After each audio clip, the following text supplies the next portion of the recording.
warahmatullahi wabarakatuh. Alhamdulillah. Salatu wassalamu ala Rasulillah. La haula wa la quwwata illa billah. Asyhadu an la ilaha illallah wahdahu la syarika lah. Wa asyhadu anna Muhammadan abduhu wa rasuluhu alladzi la nabiyya ba'dah. Allahumma salli ala sayyidina wa nabiyyina wa habibina wa safiina wa zukhrina wa maulana Muhammad. Bapak Ibu tercinta rahimakumullah, semoga senantiasa dalam keadaan sehat walafiat. Semoga Allah mudahkan urusan dunia dan akhiratnya. Semoga Allah panjangkan usia taatnya. Semoga ketika akhir hidup kita datang nanti Allah berikan nikmat husnul khatimah. Semoga dalam hidup dan kehidupan kita Allah karuniakan rezeki yang halal dan thayyibah. Semoga Allah titipkan kepada kita anak cucu putra putri keturunan yang soleh dan soleha. Semoga suami kita adalah suami yang soleh, suami yang akan membawa kita pada kebahagiaan dunia dan juga pada bagian akhirat. Dan semoga kita semua diberikan keberkahan ilmu. Rabbana zidna ilma. Bapak Ibu tercinta rahimakumullah, dosa itu ada dua. Yang pertama dosa kepada Allah, yang kedua dosa kepada manusia. Dosa kepada Allah ada dua. Yang pertama adalah meninggalkan perintah Allah. Yang kedua adalah melakukan larangan Allah. Dosa kepada Allah akan diampuni semuanya. Innallaha yaghfiru dzunuba jami'a. Sesungguhnya aku akan ampuni semua dosa kalian. Yang penting kita mau bertobat kepada Allah. Akan tetapi agar Allah ampunkan dosa kita, maka cara tobat dari dosa yang dua itu berbeda. Tadi kita sebut dosa kepada Allah ada dua. Yang pertama, dosa saat kita meninggalkan yang Allah perintahkan. Itu beda cara tobatnya dengan dosa saat kita melakukan yang Allah larang. Contoh, Allah perintahkan sholat, aqimus sholat, tetapi kita meninggalkan sholat. Ada orang-orang yang meninggalkan sholat, maka tobatnya tidak cukup dengan ya Allah ampunkan dosaku, ya Allah aku telah meninggalkan sholat 5 waktu dari usia balik sampai usia 40 tahun. Aku baru sholat di usia 41 tahun ya Allah. 25 tahun aku tak tontu-tontu sholatku, ya Allah ampunkan ya Allah. Tidak cukup. Sepakat para ulama-ulama kita, sepakat para semua ulama-ulama kita, Imam Syafi'i, Imam Hanafi, Imam Hambali, Imam Maliki, maka sholat yang ditinggalkan dengan sengaja atau tidak sengaja, sholat yang ditinggalkan dengan uzur atau tanpa uzur, tobatnya adalah dengan mengqadanya, menggantinya. Begitu juga dengan puasa yang kita tinggalkan. Kutiba alaikumusiyam, diwajibkan atas kau berpuasa, tapi dia tidak puasa dengan berbagai alasannya. Maka tidak cukup dengan ya Allah ampunkan dosaku, aku tidak puasa ya Allah. Tidak bisa. Wajib ganti sebanyak hari yang kita tinggalkan. Kecuali nanti orang-orang yang diberikan syarat untuk bayar fidyah, tak perlu puasa. Ya, tapi banyak orang salah kaprah. Ada wanita hamil, dia 30 hari tak puasa tapi bayar fidyah tanpa diqadha. Nah, ini pendapat ulama yang mana? Ya, rata-rata kita adalah mengikuti mazhab Imam Syafi'i. Mazhab Imam Syafi'i cuma dua pendapatnya. Yang pertama Bapak Ibu, jika dia khawatir jika puasa akan membahayakan nyawa ibunya, maka cukup qadha puasa saja, tidak perlu fidyah. Kalau dia khawatir dengan keselamatan bayi dalam kandungannya, kalau dia puasa nanti matilah bayi itu, gak sehat bayi itu, bahaya bayi itu, sehingga dia tidak puasa. Maka dua yang dia lakukan, qadha puasanya ganti, bayar fidyah juga. Gak ada bayar fidyah saja. Maka Bu, 5 anak Ibu 5 kali tak puasa selama sebulan penuh mungkin, maka ganti Bu. Itulah tobat dari puasa kita tinggalkan. Ibunda tercinta rahimakumullah, adapun dosa yang kedua kepada Allah saat kita melakukan larangan Allah, maka tobat dari sini pun berbeda juga. Misal Allah larang kita, wala taqrabuz zina, jangan kau berzina. Maka taubatnya adalah agar Allah halalkan dosa-dosa kita, agar Allah ampunkan dosa kita. Maka taubatnya adalah seorang wanita datang pada Nabi, ya Rasul, aku telah berzina, hukum aku. Ditengok wanita itu hamil, rawat dulu kandunganmu, nanti kau sudah lahir datang balik. Sudah lahir datang balik, ya Rasul, jatuhkan hukuman kepada aku. Susui dulu bayi yang kau baru lahirkan 2 tahun, nanti balik lagi. Balik 2 tahun kemudian, barulah dijatuhi hukuman. Ketika seorang pendosa yang telah melakukan larangan Allah telah dihukum dengan hukum Allah di dunia, maka dia bersih, tak akan dihukum lagi di akhirat. Tapi kalau tidak dihukum dengan hukum Allah di dunia, nanti pengadilan akhirat menanti. Sekarang apa? Kalau berzina, nikah. Kalau berzina, nikah, bahagia dia. Bapak Ibu tercinta, maka dari itu bertobat dari larangan yang kita misalkan lakukan, itu beda nanti. Itu dengan rukun tobat ada 5, kemarin kita sudah pernah bahas. Kita tidak fokus ke sana. Bapak Ibu tercinta, tapi ada dosa yang kedua, yaitu dosa kepada sesama manusia. Bapak Ibu, kita bergaul sehari-hari, maka tema kita pada kajian Syawal ini, awal Syawal ini, tentang tazkiyatun nafs, tentang membersihkan hati. Hari ini kita akan coba menjadi hati yang pemaaf, menjadi hati yang pemaaf. Bapak Ibu tercinta rahimakumullah, dosa pada manusia, Bapak Ibu, itu tidak bisa diampuni ketika kita menyesali perbuatan kita pada manusia saja. Contoh, ya Allah, aku pernah zalim kepada ibu misalnya ibu Neni, ya Allah, ampunkan dosaku pada ibu Neni, ya Allah. Tidak bisa, tidak cukup. Ya Allah, aku pernah pinjam uang 1 juta kepada ibu Desi, ya Allah, ampunkan dosaku, ya Allah. Tidak bisa. Ada cara fikih tersendiri. Maka kalau dosa pada Allah bisa diampuni dengan taubat dan dengan cara-caranya, tapi dosa pada manusia akan diampuni dengan sifat memaafkan dan mau meminta maaf. Bapak Ibu tercinta, kita telah berpuasa 29 hari lamanya di bulan Ramadan tahun 1443 ini. 29 hari kita puasa. Digambling menjadi hamba yang tunduk, digambling menjadi la'allakum tattaqun, menjadi hamba yang bertakwa. Dan di antara ciri orang bertakwa adalah wal afina anin nas, memaafkan kesalahan orang lain. Bu, pernah disakiti tetangga? Pernah dikecewakan oleh tetangga? Pernah disakiti suami? Pernah disakiti anak membuat hati kita sedih? Pernah disakiti oleh teman sahabat dekat? Pernah disakiti oleh teman-teman majelis taklim yang lainnya? Pernah semua, ya. Maka Bapak Ibu, jangan sampai karena kita tidak halalkan di dunia ini, maka nanti kita termasuk orang yang muflis. Atadaruna ma'al muflis. Siapakah orang yang muflis itu?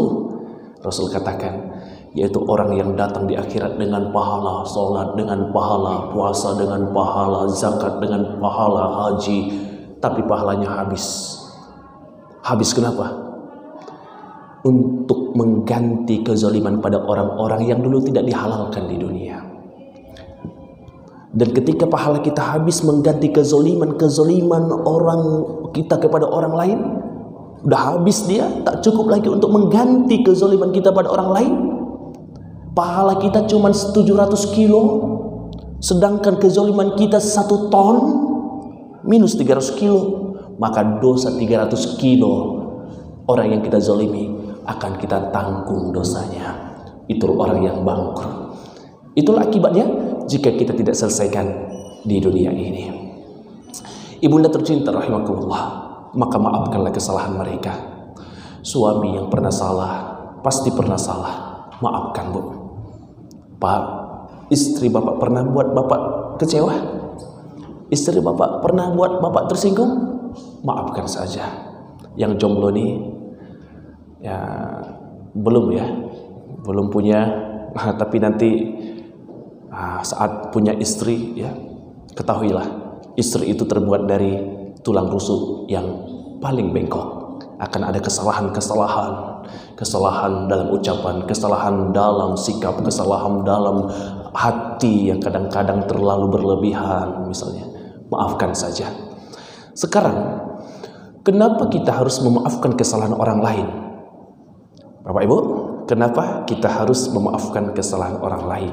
Alasan pertama, karena perintah Allah. Memaafkan adalah perintah Allah. Surah Ali Imran 134, wal afina anin nas. Maafkanlah kesalahan orang lain yang pernah berbuat salah kepadamu. Fa'fu anhum wastaghfir lahum. Maafkanlah mereka dan doakan keampunan untuk mereka. Huzil afwa, jadilah engkau pemaaf. Bu, memaafkan perintah siapa, Bu? Allah. Bukan perintah ustaz, bukan perintah imam sholat, bukan perintah Pak RT, bukan perintah Pak RW. Perintah siapa, Bu? Memaafkan Allah. Maka orang-orang yang zalim kepada ibu, orang-orang yang pernah mengambil hak ibu, orang-orang yang pernah tidak memberi hak bapak ibu, sudahlah, maafkan mereka. Karena itu perintah Allah. Kalau kita tidak penuhi perintah Allah, kalau kita tidak ikuti perintah Allah, dikhawatirkan kita bukan orang yang tunduk dan patuh kepada Allah. Apa kebalikan tunduk dan patuh? Ingkar. Kalau kita tidak mau memaafkan, dikhawatirkan kita menjadi hamba yang ingkar kepada perintah Allah. Orang yang ingkar pada perintah Allah, ya tentu saja adalah dosa, jamaah. Yang pertama, kenapa kita harus memaafkan kesalahan orang lain? Yang kedua, maka lapangkan hati kita. Kenapa kita harus memaafkan kesalahan orang lain? Karena Allah Maha Pemaaf. 99 Asmaul Husna, di antaranya adalah Al-Afu, Maha Pemaaf. Dan Maha Pemaafnya Allah itu tanpa batas. 100 kali kita buat salah, 100 kali kita minta maaf pada Allah atas semua kesalahan kita, 100 kali Allah maafkan kita. 1000 kali kita buat salah, 1000 kali kita minta maaf kepada Allah, 1000 kali Allah maafkan kita. 1.000.000 kali kita minta maaf berbuat dosa, 1.000.000 kali kita minta maaf, 1.000.000 kali dimaafkan oleh Allah. Dengan syarat ketentuan 5 rukun tobat yang dulu pernah kita bahas. Tentu saja masih ada waktu untuk bertobat, menyesali perbuatannya dan lain sebagainya. Maka dari itu Allah itu Maha Pemaaf, dan batas maaf Allah itu tanpa batas. Jadi jangan pernah dibatasi memaafkan orang lain. Orang-orang sekarang Bapak Ibu membatasi maaf. Dibatasinya maaf. 1 kali kau sakiti hati ini, masih ku maafkan. 2 kali kau sakiti hati ini, juga aku maafkan. Tapi jangan kau coba 3 kali. Betul, Bu, Pak? Batas kesalahan manusia cuma 3 kali? Ibu selama menjadi istri suami ibu, berapa kali dah suami buat salah? Banyak kali salah. Tapi kenapa sampai sekarang masih menyatu hatinya, masih saling mencintai? Karena itulah maaf itu, jamaah. Maaf itu membuat kita saling mencintai, jamaah. Maaf itu membuat hati kita menjadi menyatu, jamaah. Allah Maha Pemaaf. Maka kita juga harus memaafkan. Sombong sekali kita tidak mau memaafkan, sedangkan Allah menganjurkan untuk memiliki sifat memaafkan. Itu alasan kedua. Kenapa kita harus memaafkan? Karena Allah Maha Pemaaf, dan Maha Pemaafnya Allah tanpa batas. Jadi Bapak Ibu, wal afina anin nas, itu maknanya adalah memaafkan tanpa bekas. Tidak ada hubungan kesalahan pertama dengan kesalahan kedua. Jangan disambung-sambung angkanya. Contoh, suami buat salah 1, Tapi suami udah minta maaf. Dek, maafkan abang, dek. Abang aku salah, dek. Maukah engkau memaafkan abang, dek? Iya bang, aku maafkan. Maafkan dah. Ini udah terhapus nih dah. Udah terhapus dah. Ketika kita telah dimaafkan dengan rela, dengan ikhlas, sudah terhapus dah. Sebulan lagi, buat kesalahan lagi suami, kesalahan yang berbeda. Dek, maafkan abang ya dek ya. Abang buat salah. Maukah engkau memaafkan abang, dek? Kemarin udah buat salah, sekarang buat salah lagi. Kemarin jangan dibahas lagi.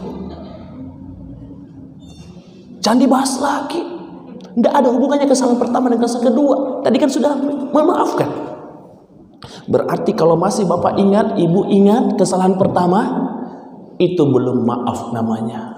Wal afina anin nas, maknanya adalah memaafkan tanpa meninggalkan bekas. Bu, apa artinya bu? Wal afina aninas, memaafkan tanpa meninggalkan bekas. Ustaz, udah aku maafkan dah Ustaz. Tapi Ustaz untuk berjabat tangan dengannya kayaknya masih berat kurasa Ustaz. Itu masih ada bekas berarti. Ustaz, sebenarnya sudah aku maafkan salahnya dah. Udah aku maafkan dah. Tapi untuk berhari raya ke rumahnya belum mau aku Ustaz. Masih ada bekas berarti.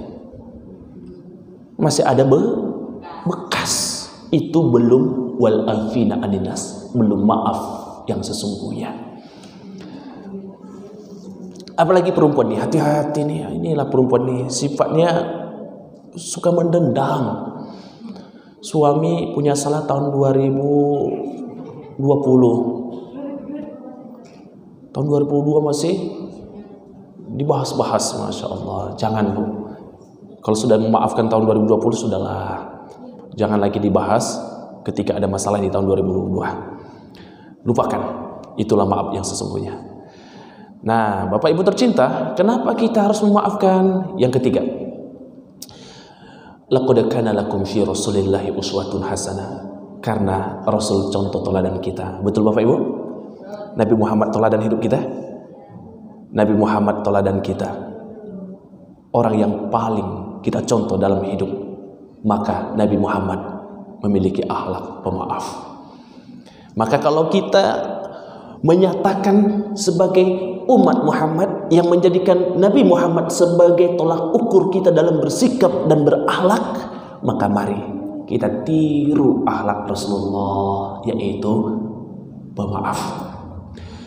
Bu, Rasulullah sukses berdakwah, mengislamkan seluruh jazirah Arab. Itu bukan karena ceramah Nabi. Kita pernah sampaikan hal ini. Kalau Nabi datang menceramai orang-orang kafir, ditutup telinga mereka dengan jari telunjuk mereka.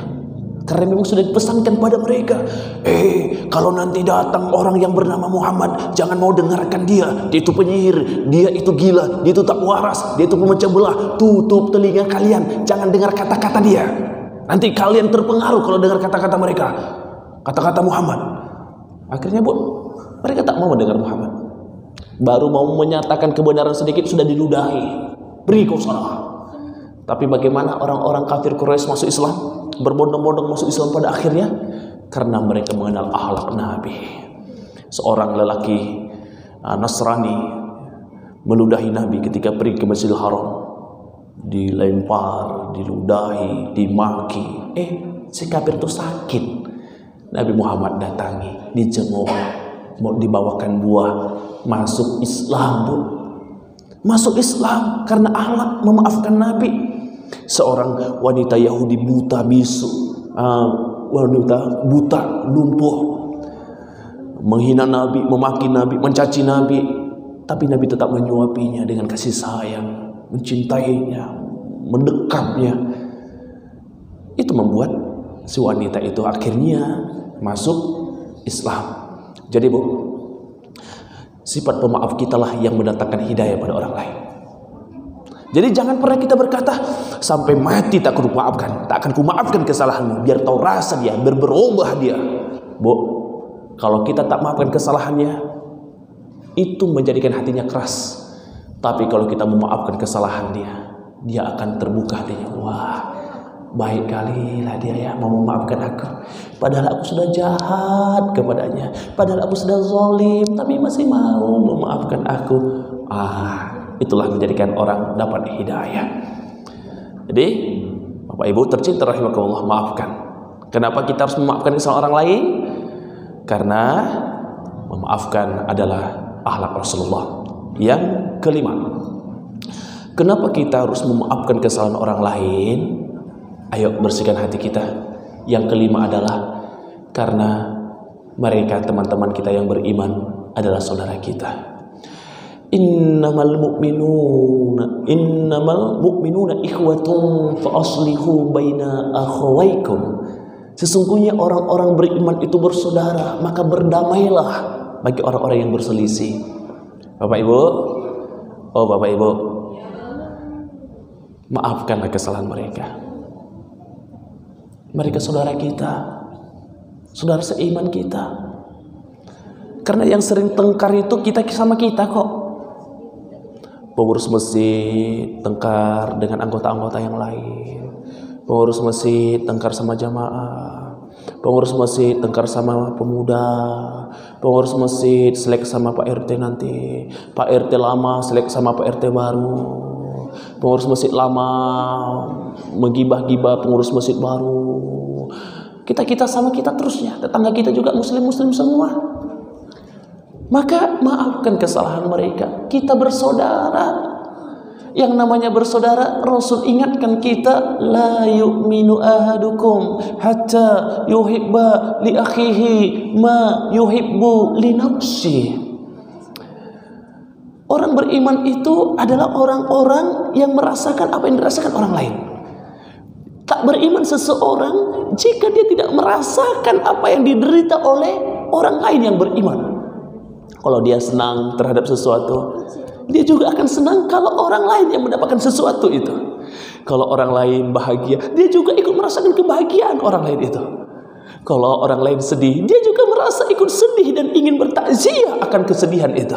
Kalau orang lain dalam sempit, dia juga merasa sempit dan ingin melapangkan urusan saudaranya itu. Itulah orang beriman. Bapak Ibu, kita ini bersaudara. Maka kalau ada orang yang zalim sama Bapak Ibu, orang beriman yang menzalimi ibu, orang beriman yang menyakiti hati Bapak Ibu, sudahlah, bersihkan hati kita, maafkan sajalah. Dia saudara kita. Bapak Ibu tega tidak memaafkannya Bapak Ibu. Tega nanti dia disiksa di kuburnya Bu, gara-gara Ibu tak halalkan kezalimannya. Tega Bu melihat saudara seimannya nanti masuk neraka gara-gara Ibu tak halalkan kezalimannya Bu. Tega Bu. Kan kita ibarat satu tubuh Bu. Kalau saudara beriman kita susah, kita pengen menghilangkan susahnya. Maka jangan biarkan saudara kita seiman yang pernah berbuat salah kepada kita, yang pernah menzalimi kita, susah dunia akhirat. Jangan biarkan. Maafkan mereka. Apalagi suami kita, apalagi anak-anak kita, apalagi tetangga-tetangga kita yang seiman. Bahkan Bu, ikatan persaudaraan Ustadz Tampu Bolon ini dengan jamaah masjid Babus Salam lebih erat daripada ikatan persaudaraan Ustadz Muhsin dengan umat Ustadz yang sampai sekarang belum beriman. Ayah sudah meninggal setahun lalu dalam keadaan tidak Islam. Ibu sampai sekarang belum Islam. Bapak-bapak udah saya ada 3 orang belum Islam berserta keluarga dan anak-anaknya. Ya, masih ada nemboru saya juga belum Islam. Maka kita yang beriman ini bisa saling memberikan syafaat.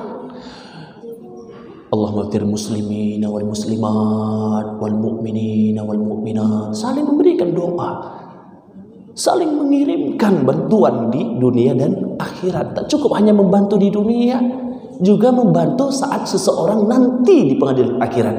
Maka kenapa Bapak Ibu kita harus memaafkan kesalahan orang lain?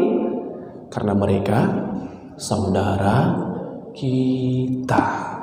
Maafkan saja, supaya mereka tidak susah dunia akhirat. Karena orang beriman tak mau saudaranya seiman susah dunia akhirat. Siap memaafkan Bapak Ibu? Coba ingat-ingat dulu siapa yang zalim sama Bapak Ibu selama ini. Ingat-ingat dulu wajahnya.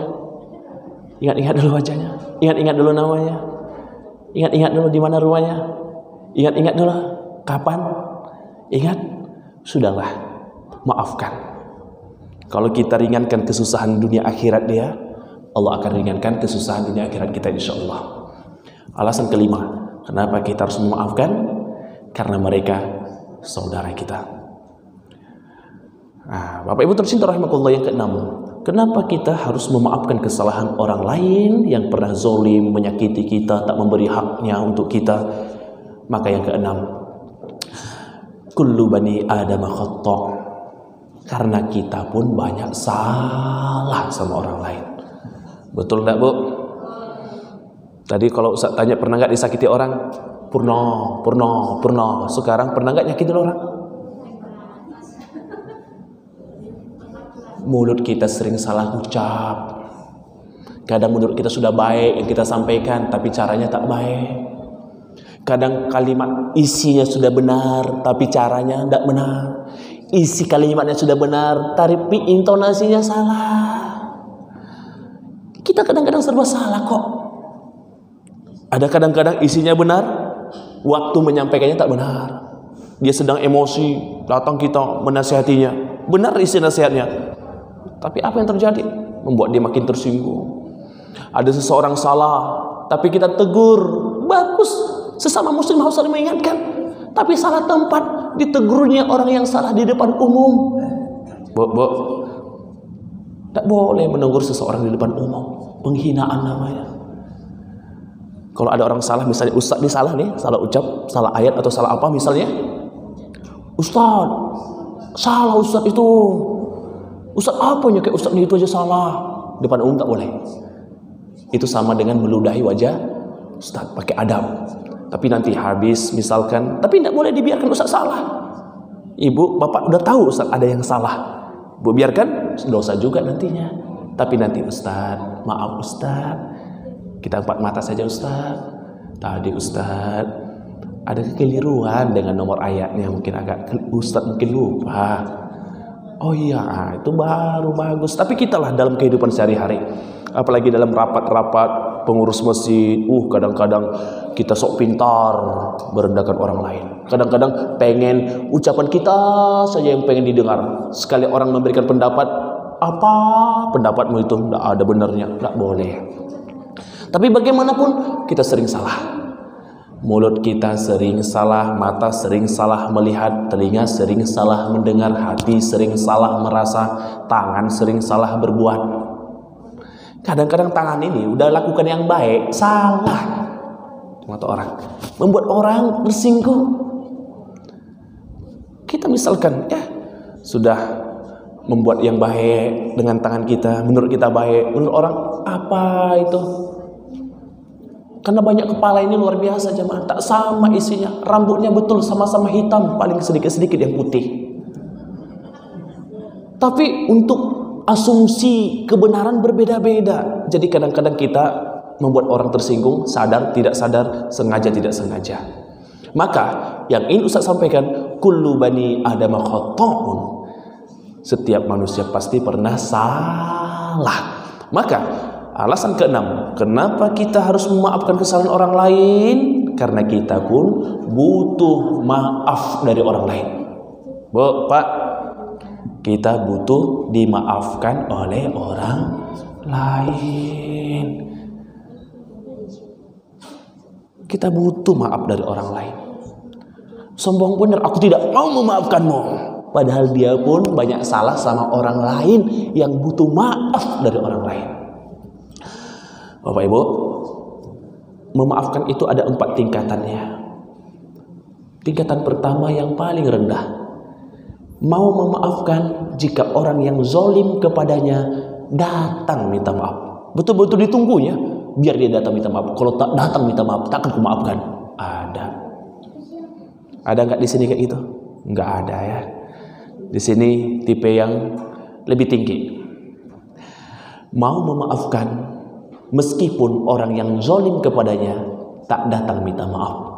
Wow, ini keren kok. Jadi jangan tunggu-tunggu orang datang minta maaf. Jangan tunggu-tunggu lebaran baru memaafkan. Jangan tunggu-tunggu datang bersalaman dengan kita baru memaafkan. Jadi maafkan kesalahan orang lain meskipun mereka tak datang minta maaf. Itu keren. Tapi ada yang lebih keren. Yang ketiga, lebih keren. Dia memaafkan kesalahan orang yang telah zalim kepadanya, plus mendoakan kebaikan untuknya. Fa'fu anhum wastaghfir lahum. Maafkan kesalahannya dan doakan kebaikan untuknya. Ya Allah, Ibu Desi ini ya Allah sering menggibah aku ya Allah. Ampunkan dosanya ya Allah. Panjangkan usianya ya Allah. Sehat-sehatkan badannya ya Allah. Nah, gimana Bu? Bisa Bu mendoakan orang yang zalim sama Ibu? Bisa Bu? Bisa Ustaz. Ya Allah, dia telah jahat kepadaku, matikan dia, susahkan dia. Jangan ya. Bapak Ibu, itu yang ketiga. Memaafkan meskipun tak datang minta maaf, sekaligus mendoakan. Yang tertinggi, inilah akhlak dan sifat jamaah Babus Salam yang tertinggi ini. Memaafkan kesalahan orang yang telah zalim kepadanya, yang telah memfitnahnya, yang telah mencaci makinya, yang telah menggibahnya, sudah telah dimaafkan. Meskipun orang yang jahat padanya tak datang minta maaf. Bahkan tak cukup hanya memaafkan kesalahan mereka yang zalim, tapi didoakannya, ya Allah ampunkan dia, sehatkan badannya, panjangkan umurnya, sehatkan keluarganya, plus berbuat baik kepada mereka. Udah didoakan, berbuat baik kepada mereka. Malam hari kita dimaki-maki, caci-caci sama dia. Pagi hari kita antarkan sarapan ke rumahnya. Gimana Pak? Bisa Pak? Malam hari waktu rapat kita dimaki-maki sama dia, dicelah sama dia, dibuka aib sama dia. Malam hari. Tapi pagi harinya kita antarkan rendang nangka kepadanya.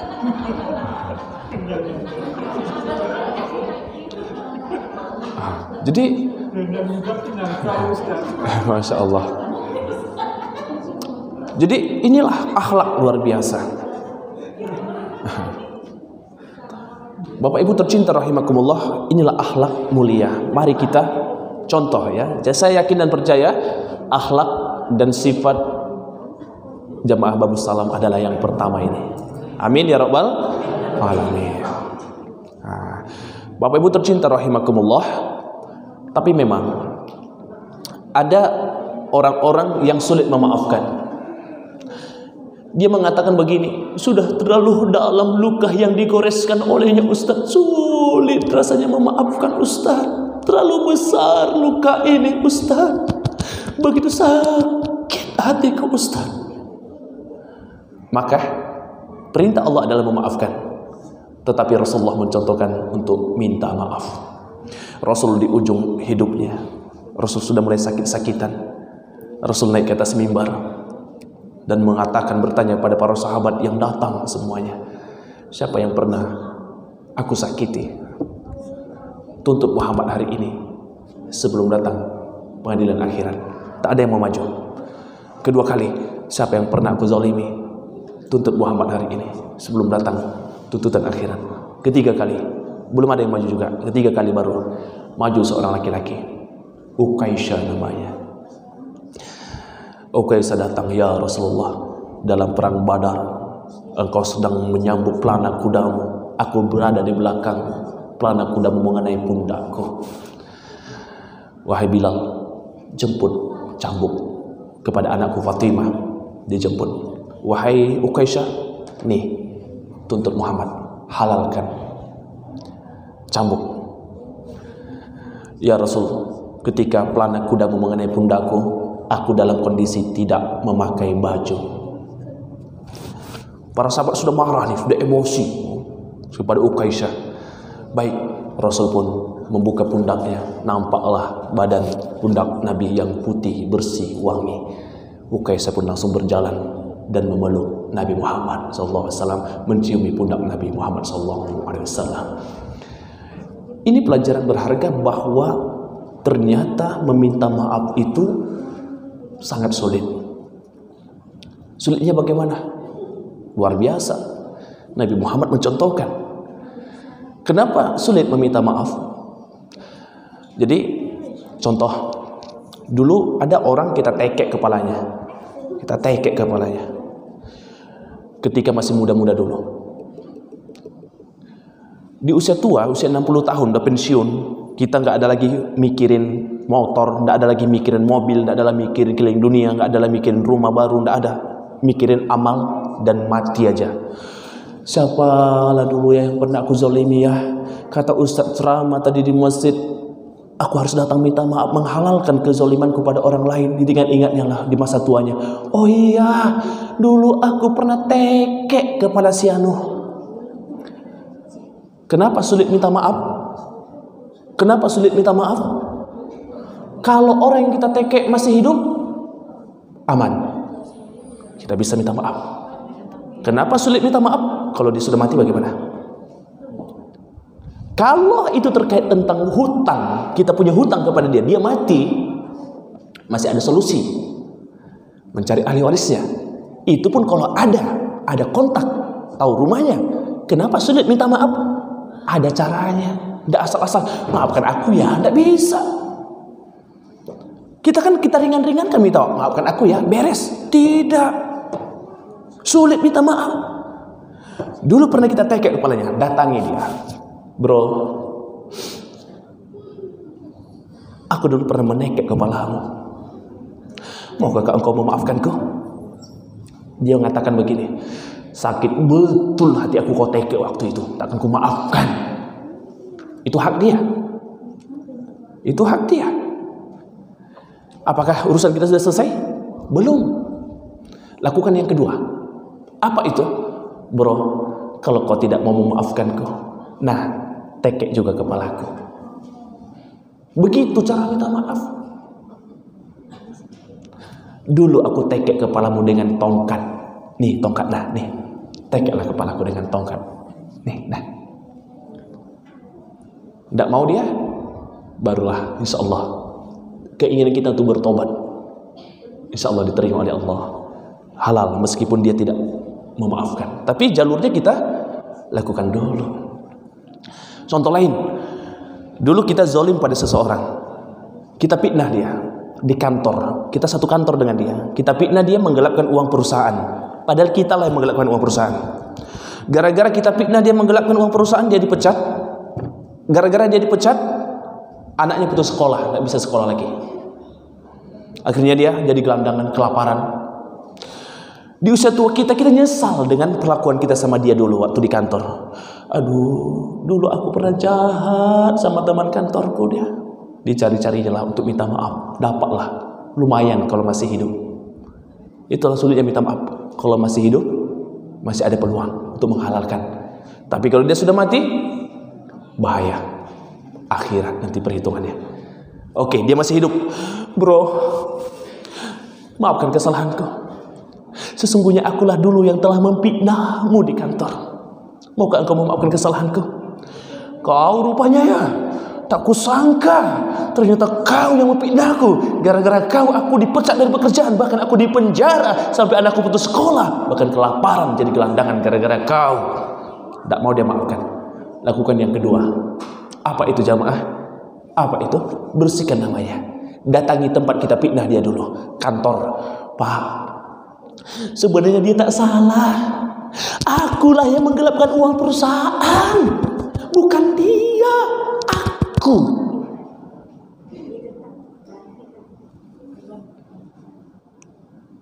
Jadi tidak hanya minta maaf ya, harus kita bersihkan namanya. Atau kita gibah dia. Kita gibah seseorang. Kita gibah. Di usia tua kita sadar, oh, aku pernah berdosa sama tetanggaku ini. Sehari 3 kali aku gibah dia. Jadi apa cukup dengan hari raya? Maafkan aku ya. Enak betul. Kezaliman beban yang dia terima luar biasa sakitnya. Cukup minta maaf ya. Tapi kita bersihkan namanya.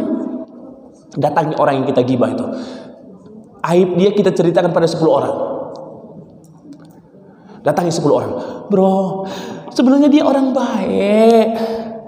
Yang dulu aku ceritakan keburukan itu tak sesuai dengan yang aku ucapkan. Dia orang baik sesungguhnya. Ceritakan kebaikannya. Ceritakan kebaikannya. Ceritakan kebaikannya sebagai tanda kita bertobat. Masya Allah. Jadi kalau dulu kita ceritakan keburukannya, cari orang. Dia orang baik. Dia orang baik. Dia orang baik. Bersihkan namanya. Jadi minta maaf itu sulit. Ya. Sama dengan seorang ibu punya anak. Anaknya kita bunuh. Anaknya kita bunuh. Bisa bayangkan Bapak Ibu? Kita bunuh anak si ibu. Bisa bayangkan perasaan si ibu? Maka kita sebagai pembunuh datang minta maaf. Ibu, maafkan salahku. Aku hilaf telah membunuh anakmu. Apa kata ibu? Aku telah mengandungnya 9 bulan 10 hari lamanya. Aku telah menyekolahkannya. Kau renggut dia dari sisiku. Aku tidak mau memaafkanmu. Itu hak dia. Lakukan yang kedua. Ada urutan minta maaf. Ada fikih minta maaf. Bu, kalau engkau tidak memaafkanku, aku akan bayar denda. Ibu mau berapa? 1 miliar akan aku ganti. 2 miliar akan aku kasih. Aku tak butuh uangmu. Berarti yang ketiga, gak ada jalan lain. Ketiga, kalau dia tidak mau memaafkan, yang ketiga apa? Kisos. Mati. Itulah hukum Islam. Pembunuh hukumannya apa? Dibunuh kecuali dimaafkan, bayar denda. Tapi ada kok orang Islam kemarin viral ya, anaknya dibunuh, dipeluk pembunuh anaknya, dimaafkan tanpa denda, tanpa kisos. Tapi berat. Begitulah beratnya minta maaf. Karena apa? Ada caranya. Apalagi tentang harta, kita ambil, kita zalimi dia, kita ambil hak dia. Maafkan aku ya, aku zalim, pernah tak memberikan hakmu, pernah tidak menyerahkan hakmu, pernah mengambil hakmu. Maafkan aku ya, selamat Idul Fitri, selesai. Enak benar. Tergantung apa kezaliman kita. Ganti kezaliman kita itu. Kalau dia duit, ganti duit. Kalau dia dulu kita fitnah dia, bersihkan namanya. Bersihkan namanya, jemaah. Hadir Allah cintai. Mudah-mudahan hati kita lapang untuk memaafkan. Kenapa di dalam Quran perintah Allah adalah memaafkan? Fa'fu anhum wastaghfir lahum wal afina 'anil nas adil afwa. Perintah Allah dalam Quran rata-rata adalah memaafkan. Kenapa sulitnya meminta maaf? Kenapa Allah perintahkan memaafkan? Kalau kita sudah memaafkan, apakah masih perlu lagi kita minta maaf Bapak Ibu? Sekali lagi, kalau kesalahan kita sudah dimaafkan, kalau kita sudah mengamalkan saling memaafkan, masihkah butuh minta maaf? Tidak, karena kita sudah mengamalkan memaafkan. Kenapa kita harus memaafkan Bapak Ibu? 7 alasan tadi. Allah Maha Pemaaf. Allah perintahkan Rasulullah pemaaf. Mereka saudara kita. Kita juga punya banyak salah. Maafkan mereka. Berapa tingkatan memaafkan Bapak Ibu? 4. Mana yang mau kita amalkan Bapak Ibu? Insya Allah kita semua memaafkan mereka meskipun tak datang minta maaf. Mendoakan kebaikan dan ampunan untuk mereka yang bersalah kepada kita. Membuat kebaikan untuk mereka. Insya Allah. Siap mengamalkan Bapak Ibu? Insya Allah. Itu saja dapat kita sampaikan. Mohon maaf lahir batin Bapak Ibu. Semoga amal ibadah kita selama Ramadan diterima oleh Allah Subhanahu wa taala. Saya mohon maaf lahir batin Bapak Ibu. Maukah Bapak Ibu memaafkan saya? Nah, mohon doanya Bapak Ibu. Insya Allah target saya ini tahun ini selesai doktornya. Ya, lama tidak selesai. Mohon doanya Bapak Ibu. Mudah-mudahan selesai tahun ini. Nah, karena udah sambil kerja ini payah ya. Bagi waktu anak juga udah 4. Istri saya sekarang udah detik-detik mau melahirkan. Mohon doanya Bapak Ibu. Sedang di rumah sakit Zainab. Udah waktunya seharusnya. Tapi tadi antri, makanya saya kemari. Mungkin jam 8 mulainya ya. ada USJ terakhir. Mudah-mudahan normal lagi. Ingat Bapak Ibu ya, target saya 9 ya. Kalau tak bisa 9, 11 insyaallah. Mohon doanya supaya Tampu Bolon asal Riau ini Islam semua nanti insyaallah. Bapak Ibu, itu saja dapat kita sampaikan. Subhanakallahumma rabbana wa bihamdik asyhadu an la ilaha illa ant astaghfiruka wa atubu ilaik. Assalamualaikum warahmatullahi wabarakatuh.